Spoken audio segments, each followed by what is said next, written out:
마태복음 24장. 예수님께서 성전을 떠나 걸어가실 때 제자들이 와서 성전 건물을 가리켜 보였습니다. 예수님께서 말씀하셨습니다. 너희가 이 모든 것을 보고 있지 않느냐? 내가 너희에게 진정으로 말한다. 여기에 있는 돌 하나도 돌 위에 남지 않고 다 무너질 것이다. 예수님께서 올리브산 위에 앉아 계실 때 제자들이 조용히 와서 말했습니다.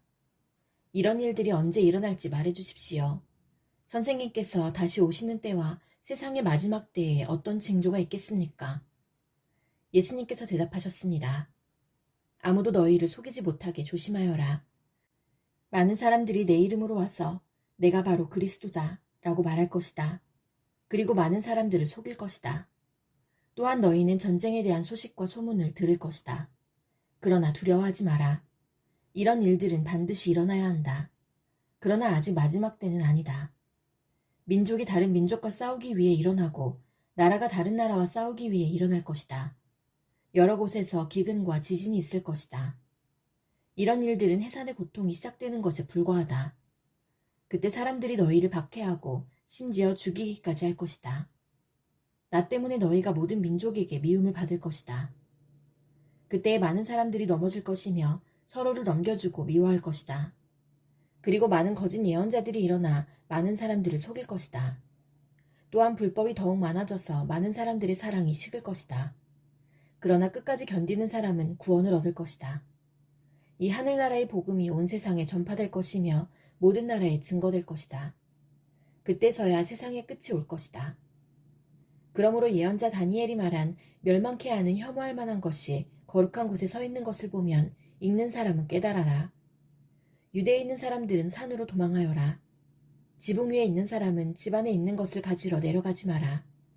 밭에 있는 사람은 겉옷을 가지러 되돌아가지 마라. 그때에는 임신한 여자와 젖먹이는 여자에게 화가 있을 것이다. 너희가 도망하는 때가 겨울이나 안식일이 아니기를 기도하여라. 그때에는 많은 어려움이 있을 것이기 때문이다. 세상이 생기고 나서 지금까지 이 같은 환난은 일어난 적이 없었고 이후로도 없을 것이다. 하나님께서 그 기간을 줄여주시지 않으시면 아무도 구원받지 못할 것이다. 그러나 하나님께서는 선택한 사람들을 위하여 그 기간을 줄여주실 것이다. 그때의 사람들이 여보시오, 그리스도가 여기 계십니다. 또는 저기 계십니다. 라고 할 것이다. 그러나 믿지 마라. 거짓 그리스도들과 거짓 예언자들이 일어나서 큰 증거를 내보일 것이고 기적을 일으킬 것이다. 그래서 사람들을 속일 것이다. 그리고 할 수만 있으면 선택하신 사람까지 속일 것이다. 보아라, 내가 미리 너희에게 일러주었다. 그러므로 사람들이 여보시오, 그가 광야에 계십니다. 라고 말해도 거기에 가지 마라. 여보시오, 그리스도가 골방에 계십니다. 라고 말해도 믿지 마라. 번개가 동쪽에서 서쪽까지 번쩍이듯이 인자가 오는 것도 이와 같을 것이다. 시체가 있는 곳에는 독수리가 모여들 것이다. 그 환난의 날이 지난 직후에 태양이 어두워지고 달이 그 빛을 잃을 것이다. 별들이 하늘에서 떨어지고 하늘에 있는 모든 권세가 흔들릴 것이다. 그때의 인자가 올 징조가 하늘에 있을 것이다. 그때의 세상의 모든 민족들이 울며 인자가 큰 권능과 영광으로 하늘 구름을 타고 오는 것을 볼 것이다. 인자가 큰 나팔 소리와 함께 천사들을 보낼 것이다. 그들은 하늘 이 끝에서 저 끝까지 사방에서 택함받은 백성들을 모을 것이다. 무화과나무의 비유를 배우라. 그 가지가 연해지고 새 잎을 내면 여름이 가까운 줄 안다. 마찬가지로 이 모든 것이 일어나는 것을 보면 인자가 가까이와 문 앞에 있는 줄을 알아라. 내가 너희에게 진정으로 말한다. 이 세대가 지나가기 전에 이 모든 것이 일어날 것이다. 하늘과 땅이 없어질지라도 내 말은 결코 없어지지 않을 것이다. 그날과 그때는 아무도 모른다. 심지어 하늘의 천사와 아들까지도 모르고 오직 아버지께서만 아신다. 노아의 때처럼 인자가 다시 올 때도 그와 비슷할 것이다. 홍수가 나기 전 노아가 배에 들어가기 전까지도 사람들은 먹고 마시며 장가가고 시집가며 지냈다. 홍수가 나서 모든 사람들을 쓸어가기 직전까지 사람들은 전혀 깨닫지 못하였다. 인자가 올 때도 그와 같을 것이다. 두 사람이 밭에 있는데 한 사람은 데려가고 다른 사람은 남겨둘 것이다. 두 여자가 맷돌을 갈고 있는데 한 사람은 데려가고 다른 사람은 남겨둘 것이다. 그러므로 항상 깨어 있어라. 왜냐하면 언제 너희 주님께서 오실지 너희가 알지 못하기 때문이다. 이것을 명심하여라. 만약 도둑이 언제 들어올지 집주인이 안다면 미리 준비를 하고 도둑이 집에 들지 못하도록 할 것이다. 그러므로 너희도 준비를 해야 한다. 인자는 생각지도 않은 때에 올 것이다. 주인이 집안을 맡기고 제때의 양식을 내주도록 맡긴 신실하고 슬기로운 종이 누구겠느냐. 주인이 돌아와서 볼 때 주인이 명한 대로 일하고 있는 종은 복되다. 내가 너희에게 진정으로 말한다. 주인은 그 종에게 자신의 모든 소유를 맡길 것이다. 그러나 악한 종이 주인이 오랫동안 돌아오지 않을 것이라고 마음속으로 생각하여 다른 종들을 때리기 시작하고 술꾼들과 함께 먹고 마신다면 생각지도 않은 날, 알지 못하는 때에 그 종의 주인이 올 것이다. 그때의 주인은 그 종에게 벌을 내리고 그 종을 위선자처럼 여길 것이다. 그 종은 거기서 슬피 울고 고통스럽게 이를 갈 것이다. 마태복음 25장. 하늘나라는 등을 들고 신랑을 맞으러 나간 10명의 처녀에 빗댈 수 있다. 그 가운데 5명의 처녀는 어리석고 5명의 처녀는 지혜로웠다. 어리석은 처녀들은 등을 가지고 있었지만 기름이 없었다. 지혜로운 처녀들은 등뿐만 아니라 통에 기름까지 넣어 가지고 있었다. 신랑이 오는 것이 매우 늦어져서 처녀들이 모두 졸다가 잠이 들었다. 한밤중에 어떤 사람이 소리쳤다. 여보시오, 신랑이 옵니다. 나와서 맞이하십시오. 그러자 모든 처녀들이 깨어나 등불을 준비하였다. 어리석은 처녀들이 지혜로운 처녀들에게 말했다. 등불이 꺼져가니 우리에게 기름을 조금만 나누어 다오. 지혜로운 처녀들이 대답했다. 안 돼. 우리가 함께 쓰기엔 기름이 충분치 않아.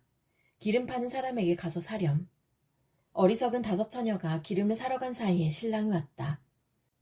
준비된 처녀들은 신랑과 함께 결혼잔치에 들어가고 문은 닫혀 잠겼다.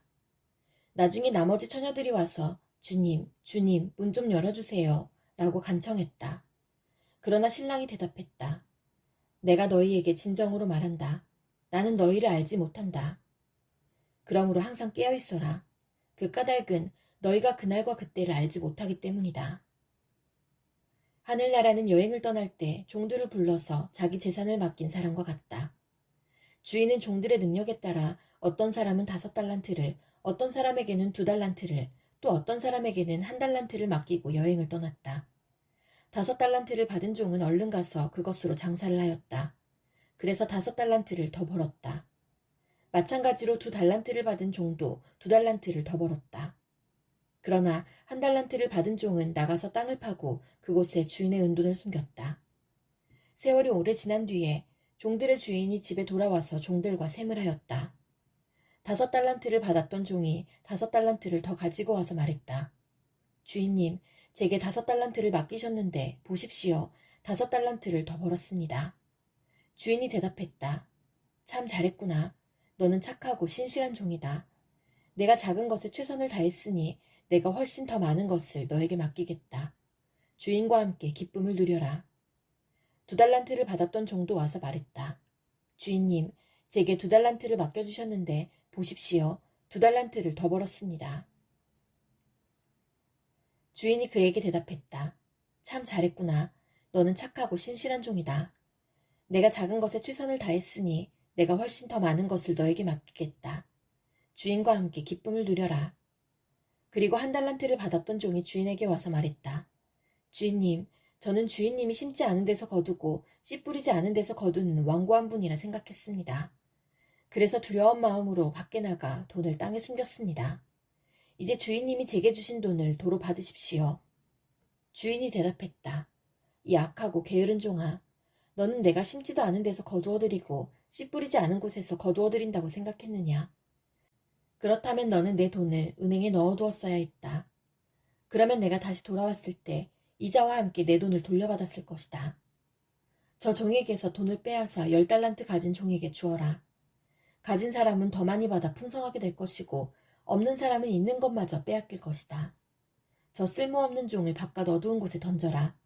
거기서 슬피 울고 고통스럽게 이를 갈 것이다.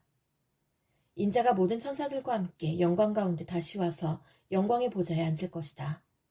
그때 세상 모든 나라가 그 앞에 모일 것이며 목자가 양과 염소를 구분하듯이 인자가 사람들을 나눌 것이다. 인자는 자신의 오른쪽에는 양을, 왼쪽에는 염소를 둘 것이다. 그때 왕이 오른쪽에 있는 사람들에게 말할 것이다. 내 아버지로부터 복을 받은 너희들이여, 와서 세상이 만들어질 때부터 하나님께서 너희를 위해 준비하신 나라를 물려받아라. 내가 배가 고플 때 너희는 내게 먹을 것을 주었다. 내가 목마를 때 너희는 마실 것을 주었다. 내가 나그네로 있을 때 너희는 나를 초대해 주었다. 내가 헐벗었을 때 너희는 내게 옷을 입혀 주었다. 내가 아플 때 너희는 나를 돌보아 주었다. 내가 감옥에 있을 때 너희는 나를 찾아주었다. 그때 의로운 사람들이 그에게 대답할 것이다. 주님, 언제 주님께서 배고프신 것을 보고 우리가 음식을 주었습니까? 언제 목마른 것을 보고 마실 것을 주었습니까? 언제 나그네 된 것을 보고 우리가 초대하였습니까? 언제 헐벗으신 것을 보고 우리가 옷을 입혀주었습니까? 언제 감옥에 있는 것을 보고 또 아프신 것을 보고 우리가 찾아갔습니까? 그때 왕이 대답할 것이다. 내가 너희에게 진정으로 말한다. 보잘것없는 사람에게 한 일, 곧 너희가 이 형제들 중 가장 보잘것없는 사람에게 한 일이 곧 나에게 한 것이다. 그러고 나서 왼쪽에 있는 사람들에게 이렇게 말할 것이다. 저주받은 자들아, 내게서 떠나 악마와 그 부하들을 위해 준비한 영원한 불에 들어가거라. 내가 배가 고플 때 너희는 내게 아무것도 주지 않았다. 내가 목마를 때 너희는 마실 것도 주지 않았다. 내가 나그네 되었을 때 너희는 나를 초대하지 않았다. 내가 헐벗었을 때 너희는 내게 아무것도 입혀주지 않았다. 내가 아플 때나 감옥에 있을 때 너희는 나를 돌보지 않았다. 그때 그 사람들이 대답할 것이다.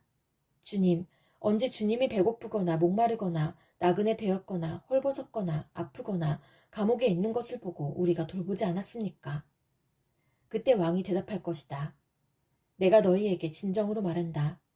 이 사람들 가운데 가장 작은 자 한 사람에게 하지 않은 것이 곧 나에게 하지 않은 것이다. 이 사람들은 영원히 형벌을 받게 될 것이다. 그러나 의로운 사람들은 영원한 생명에 들어갈 것이다.